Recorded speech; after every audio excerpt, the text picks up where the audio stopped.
Саламатсыздарбы, урматтуу телекөрүүчүлөр. Бүгүн биз элдик курултайдын идеологиялык маңызы тууралуу сөз кылабыз. Кызматыңыздарда Сейил Карыбекова. Элдик курултайдан эл эмнени күтөт? Жана бүгүнкү күндө анын актуалдуулугу канчалык?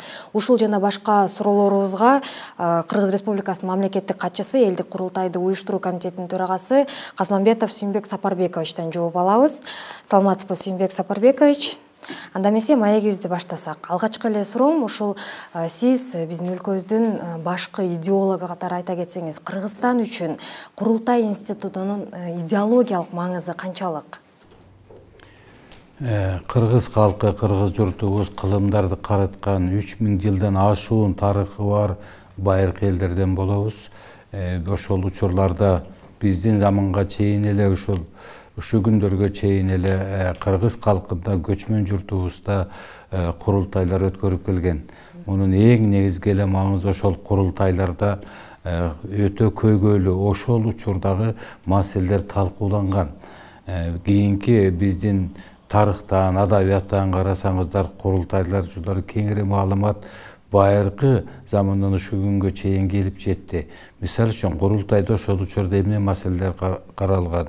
Жайыт которуштуруу, жер которуштуруу, ошол учурдагы социалдык экономикалык маселелер, кыргыз көчмөндөр ээлик кылган жерлерден, аймактардан өткөн кербен жолдору болгон, алар менен болгон алаканы түзүү, кербен жолдордун биздин аймактардан өткөн ошол жолдор аркылуу өткөн ошолор менен алака түзүп, алмашуу процесси, мына кийим-кече, темир тезек жана башка буюмдар менен алмашып турушкан. Алар менен дагы мамиле түзүп, аларды узатуу, жол көрсөтүү, айрым караван сарайларды салуу маселелери менен ушулардын баары курултайда каралып турган. Өзгөчө жайыт которуу маселелерде, жайыттарды бөлүштүрүү маселелерде, мындан сырткары ошол курултайда коңшу улуттар менен, коңшу өлкөлөр менен болгон алака мамиле түзүү маселелери дагы курултайларда талкууланып турган. Курултайга ат чабым жер деп илгери айтышчу. Ошол курултай кайсы жерде өссө, ошого жакын аймактардагы уруулардын белгилүү адамдары, сөз билген адамдары, даанышман адамдары чогулуп, пикирлерин ортого коюшуп, ошол жерде бата кылынгандан кийин келишимге келген сөз дагы, ошол жерде айтылган маселе дагы баары тең кыйшайып аткарылып турган. Курултай жеке эле сырткы маселе, ички маселени карабастан улут аралык маселелерди дагы карап турган. Никеге тургузуу, андан сырткары, андан башка дагы кайсы бир улуттардын өтүнүчү менен жайгашуу маселелерине келгенде аларга жайыт кыштоо аныктап берип, көчүү жолдорун аныктап берип, андан сырткары дагы биздин наркыбызда, салтыбызда экологиялык маселелер талкууланган. Биринчиден ошол курултайдын жыйында жайлоого чыга турган мезгилдерде кайсы багытка ири малдар, кайсы магылдарга майда жандыктар айдалат, ошондон бери каралып, ошол маселелердин баары курултайларда талкууланып турушкан.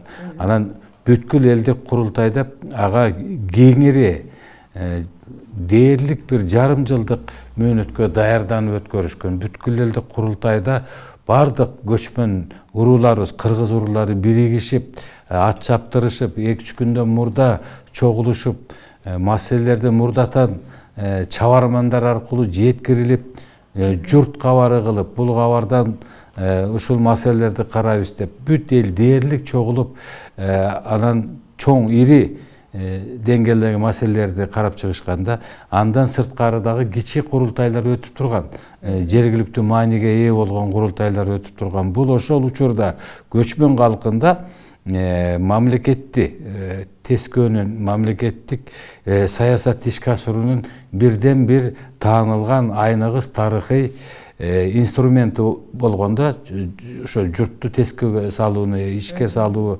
маселелери каралган. Бул жерде каада, салттар, нарк, насил маселелеринин баары тең ошол курултайларда талкууланып, кыргыз элинин, көчмөн кыргыз журтунун ушу күнгө чейинки келип жетүү тарыхындагы өтө көрүнүктүү ролду ээлеген. Мына бекеринен бизде ошол элдик курултай керек деп ошол учурда элдин үнү эл жакшыларына, эл мыктыларына келип жетип турган. Кийинки жылдарда ушул маселени биздин айрым активдүү жарандарыбыз дагы катуу колдоого алып, бул институт керек деп, бүгүнкү күндө бул курултай институтунун форматы бир аз өзгөрдү да. Бизде өкмөт бар, бизде жогорку кеңеш бар, президенттик бийлик бар. Анан акыркы учурларда айтып атышпайбы, бул курултай эми болбогон эле көрүнүш, бул архаизм, бул өкмөттүн ишине, жогорку кеңештин ишин алмаштырат, таасир этет деген ойлорду айтып атышат. Биз өткөрүп аткан президент Садыр Жапаровдун буйругу менен убактылуу жобонун негизинде мыйзам кабыл алынганга чейин президент өзүнүн буйругу менен биринчи элдик курултайды чакырды да. Бул жерде эң негизги курултайдын максаты эмнеде? Эл менен түз баарлашуу. Ошон үчүн кабыл алынган жарлыкта ар бир айыл аймагынан экиден кем эмес, райондук маанидеги шаарлардан, ири шаарлардан делегаттар шайланып атат. Ар бир айыл аймагынан. Эмне үчүн бул жерде биздин оппоненттер айтып атпайбы? Бийлик өзүнө жаккан адамдарды чогултушу мүмкүн деп. Мына буйрса 25-inde элдин баары күбө болот. Кимдер шайланып келгенине. Анан ар бир айыл өкмөтүндө үндөгөндөн кийин биз бүт Кыргызстандын аймагын толук бойдон камтып атат да. Андан сырткары ар бир айыл аймактын көйгөйү 3төн кем эмес. Ар бир айыл курултайдын делегатына сөз жетеби, жетпейби, бирок курултайдын чечимдерине, курултайдын протоколуна, курултайдын стенограммасына ошол ар бир айыл өкмөтү келип каттоодон өтүп, мына бүгүнкү күнгө чейин келип түшө баштады. Ар бир сөз жетпей калганда дагы ошол айыл аймактын көйгөйү келип курултайдын кароосуна, анын протоколуна киргизилип атат. Мына делегаттар шайланып өттү, тизмелер дээрлик такталды. Анан ушул делегаттарды тандоо процессине президенттин аппаратынын, бийликтин өкүлдөрүнүн кандайдыр бир кийлигишүүсү болгон жокпу? Ошол указды кабыл алгандан баштап бир дагы мамлекеттик кызматкер, бир дагы жергиликтүү кеңештин депутаты курултайдын делегаты болуп шайланбайт. Шайланып алышкан жок жана шайланууга акысыз. Биз президент өзүнүн указында негизги максат эле ошол эл менен түз баарлашуу болгондон кийин депутаттар, жергиликтүү мамлекеттик органдын өкүлдөрү курултайды жергиликтүү шайлоолорду уюштуруп гана беришти. Өздөрү катышкан жок. Мына ошол курултайдын тизмеси да жарыяланат. Ким каякта иштегенден бери жарыя кылабыз да, ошондо алар уюштуруп гана беришти. Элдер өздөрү өзүнүн көчөлөрүндө, айыл кыштактарда жыйындарды өткөрүп, өздөрүнүн өкүлдөрүн айыл аймактык деңгээлге өздөрүнүн делегаттарын шайлашты. Жергиликтүү курултайларда көттү да. Ал жерден ар бир айыл аймагынан экиден делегатты борбордук курултайга шайлашты. 2 тепкичтен өтүштү. Бирөөнө дагы мамлекеттик кызматкерлер катышкан жок. Жада калса, мына уюштуруу комитети, мен баш болуп эч кимибиз курултайдын бир дагы ички маселесине катышкан жокпуз. Биз уюштуруу иштерин гана кылдык. Ар бир графиктерин түзүп бердик, жолугушууларды, кайсыл чөлкөмдөрдө, кайсыл аймактарда кайсы жерде жыйындар өтөт, аларга консультативдик кеңештерди бердик, жардамдарды бердик, сабактарды өткөрдүк. Президенттин указында көрсөтүлгөн убактылуу жобонун, регламент кабыл алынып атат убактылуу, ошолордун айрым жоболору боюнча биз сабактарды өткөрдүк. Ал эми эл өзү экиден делегатын шайлады, өздөрү жылдырды. Ошол делегаттар Кудай буйрса биздин курултайга келе жатышат. Нага айтсаңыз, ушул эл өкүлдөрүнүн тандоо системасы калктын бардык катмарларынын өкүлдөрүн ушул курултайга делегат катары кылып киргизүүгө ошону камтай алдыбы?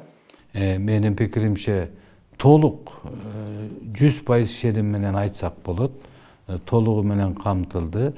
Ошол ар бир айыл өкмөтүнөн экиден деп шайлаганда 1074 делегат шайланыш керек экен. Мунун ичинде Ош шаарынан, Бишкек шаарынан олуттуу өлчөмдө 60-га жакын делегат шайланды, конфессиялардан шайланды жана дини конфессиялардан. Анан чет мамлекетте жүргөн биздин мигранттар да өздөрүнүн делегаттарын шайлап, биякты көздөй жөнөтүштү. Жалпы саны 1076 курултайдын делегаты бүгүнкү күндө шайланды. Ар бир айыл өкмөтүнөн шайланды, ар бир айыл аймагынан шайланды. Анан бир дагы мамлекеттик киши адамга чыккан жок. Курултайда гендердик маселеде толугу менен сакталды. Дээрлик 30-га жакын процент айымдар шайланышты. 15-ге жакын улуттун өкүлү шайланды. Мындан сырткары дагы эгерде бизде делегаттарды жайгаштырып бүткөндөн кийин дагы мүмкүнчүлүк болуп, орундар болуп калса, ал жерге курултайдын ардактуу конокторун да чакырып коебуз. Анан курултайдын өзүндө кандай иш-чаралар өтөт? Ар бир делегат суроо бере алабы, ар бир делегат сүйлөй алабы деген суроолор көтөрүлүп атат. Мына биз мындай чечимге келдик. Курултайдын ар бир делегаты сүйлөгөнгө укуктуу. Бирок 1074 депутатка сөз берсек, андан сырткары дагы ошочо депутатка суроо жооп койсок, биздин курултай 2 айдын ичинде дагы бүтпөйт. Ошон үчүн курултайдын ар бир делегаты сүйлөгөнгө жетишпей калса, сүйлөй турган сөздүн текстин каттоодо өткөрүп, курултайдын катчылыгына берип коет. Мунун баары жарыяланат жана тиешелүү тартипте бүгүнкү күндөгү документ айлантуу мыйзамдын тиешелүү беренелерине ылайык мамлекеттик органдар тарабынан аткарылууга милдеттүү жана тийиш. Себеп дегенде бул курултайдын жалпы чечими менен ишке ашат. Экинчиден, суроонун баары жазуу жүзүндө келип түшөт.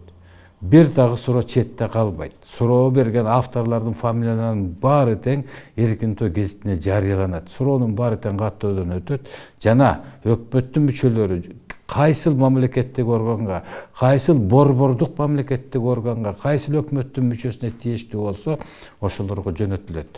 Ошон үчүн курултайда делегаттардын баары дебем жетишкен регламентке ылайык дээрлик көпчүлүгү сүйлөйт, чектөө болбойт. Мына 2 күн курултай өтөт, эртең менен 10-дан баштап кечки саат 6-га чейин. Анын эртеси дагы курултай, эртең менен 10-дан кечки саат 6-га тынымсыз ишин алып барат. Маселелер мына президенттин кайрылуусу күтүлүп жатат, андан кийин жогорку кеңештин төрагасынын маалыматы күтүлүп жатат, андан кийин министрлер кабинетинин төрагасынын маалыматы күтүлүп жатат. Ошондон кийин 3 маалыматтан кийин ар бир маселе боюнча курултайдын делегаттары сөзгө жазылышат. Сөз кенен берилет. Ошол бөлүнгөн убакыттын ичинде берилет. Суроолордун баарын автоматтуу түрдө курултайдын катчылыгына келип каттоодон өтүп түшө берет. Курултайда стенограмма жүргүзүлөт. Айрым делегаттар өздөрүнүн суроолорун өзү сүйлөп аткан сөздөрүндө айтып кетиши ыктымал. Ошентип биз курултайдагы бардык көйгөйдү эске алабыз деген ойдо турабыз. Уюштуруу комитети биз уже бүгүндөн баштап ар бир айыл өкмөтүнөн жана мен белгилеп кеткендей 3төн кем эмес айылдын көйгөйүн, чөлкөмдүн, ошол аймактын көйгөйүн уже алдык.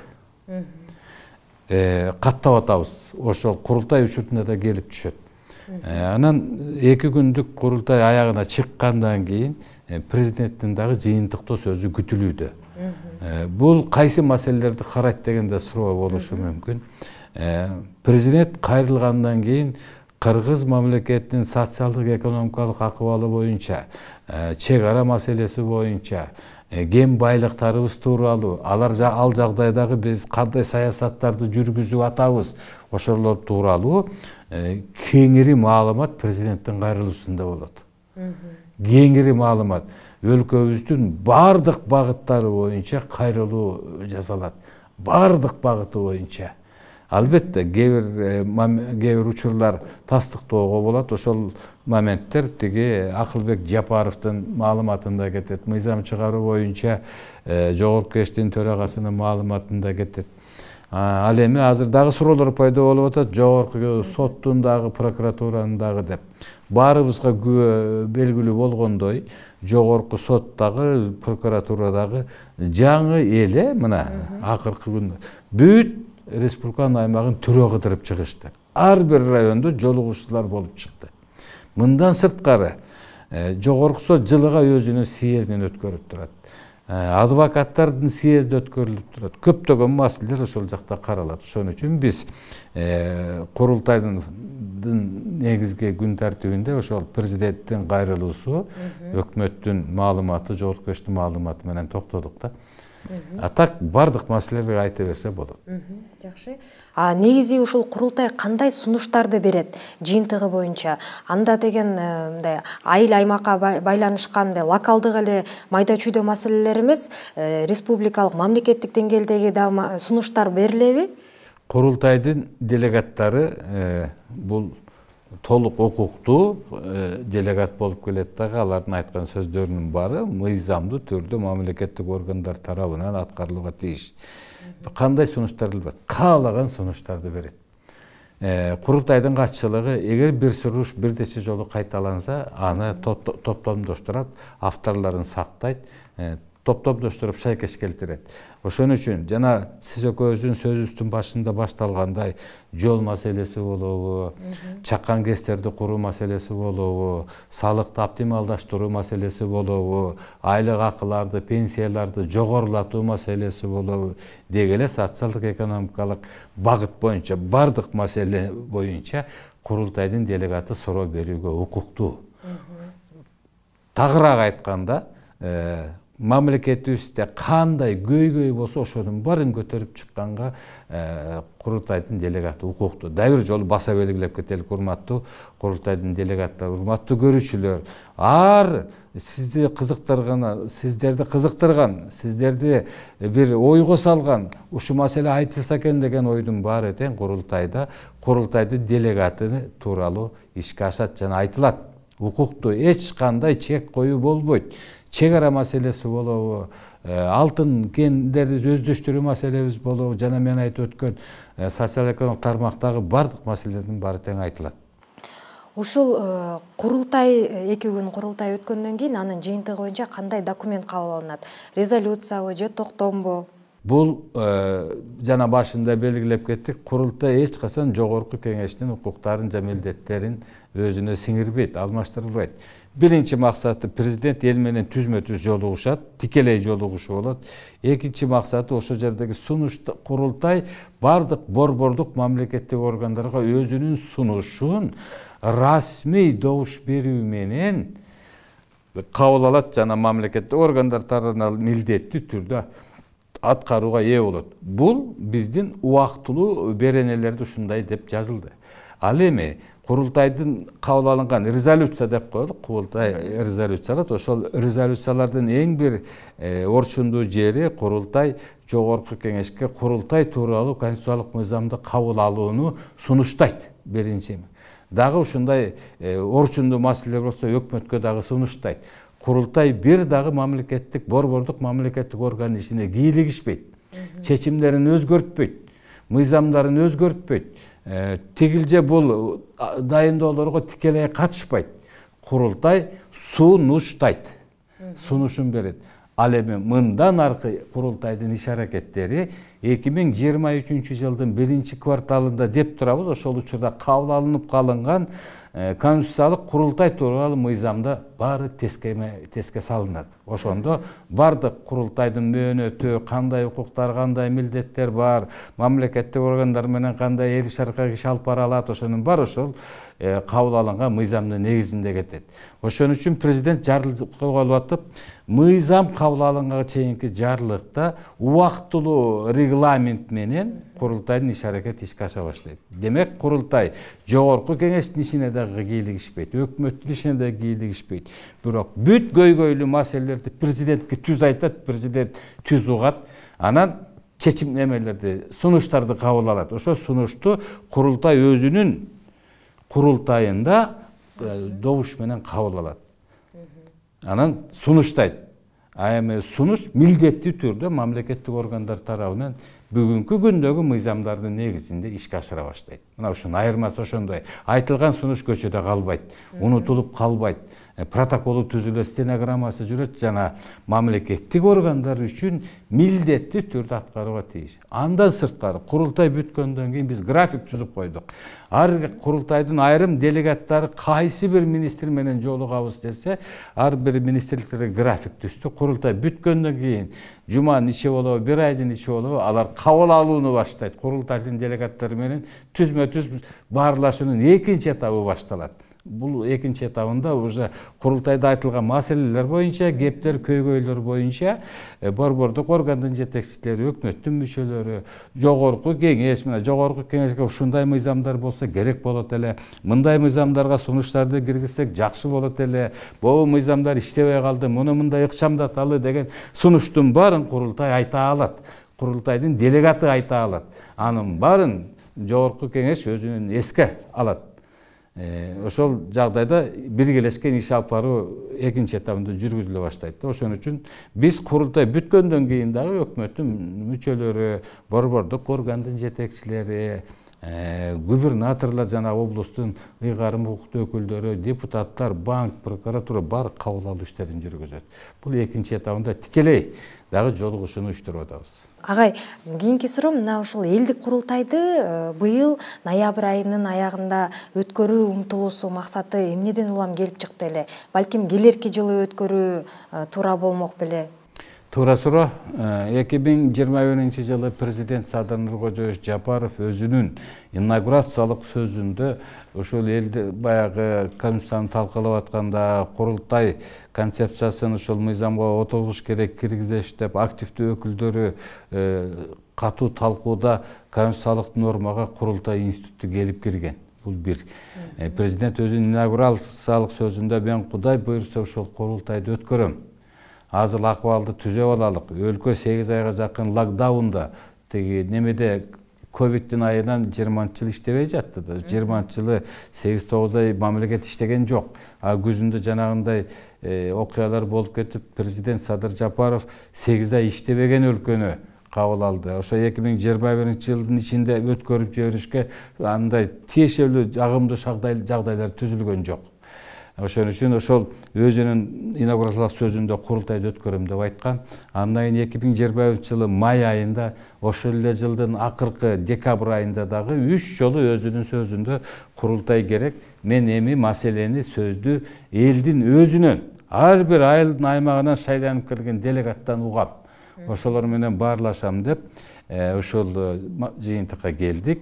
Анан жылдын аягында мына өткөрүлүп жатканын себеби жыйым терим жазгы талаа жумуштарыбызды бүтүрдүк. Жайында туризм, ар кандай иштер менен алектендик, саммиттер өтүп жатты. Көзүндө болсо мына жыйым терим иштеринин баары аяктап, мындай негизи жылдын аягында эле биз жыйынтыктарды чыгарабыз го. Мына ошонун аягында ушул жылдын аягына өткөрөлү деген чечимге келди. Ошондой чечимди кабыл алды жана жарлыкты чыгарды. Жылдын аягынын себеби ошол жыл жыйынтыгы менен 2 жылды жыйынтыктап, маселелерди жыйынтыктап, анан ошол кийинки жылга ишти пландоодо дагы өзүнүн жакшы жагымдуу жагдайды түзөт деген ойдо ушул жылдын аягына пландалды да, ошо 25 ноябрга ушул указ даярдалды. Рахмат, жана акыркы суроом, мына ушул улуу элдик жыйынга дээрлик 10 күндөн аз эле убакыт калды, анан уюштуруу жагынан кайсы баскычка келип калдыңыздар? Биринчиден, жергиликтүү курултайларыбыз аяктады, делегаттарыбыз шайланды. Мына экинчи этабына келдик. Азыр курултайдын уюштуруу иштери боюнча курултайдын жумушчу органдарын түзүү этабына келдик. Курултайда эсептөө комиссиясы түзүлөт, мандат комиссиясы түзүлөт, курултайдын аксакалдар кеңеши түзүлөт, анын төрагасы шайланат. Мына курултай жашы боюнча улуу делегат курултайды алып барат. Төрага шайланганга чейин, төрага шайлангандан кийин курултайдын төрагасы ишти алып кетет. Мына ушул күнгө чейин биз сен болосуң же бирөөнө да жакындаган жокпуз. Эмдигиче эч ким билбейт, кимиси төрага болорун, кимиси аксакалдар кеңешине кирерин.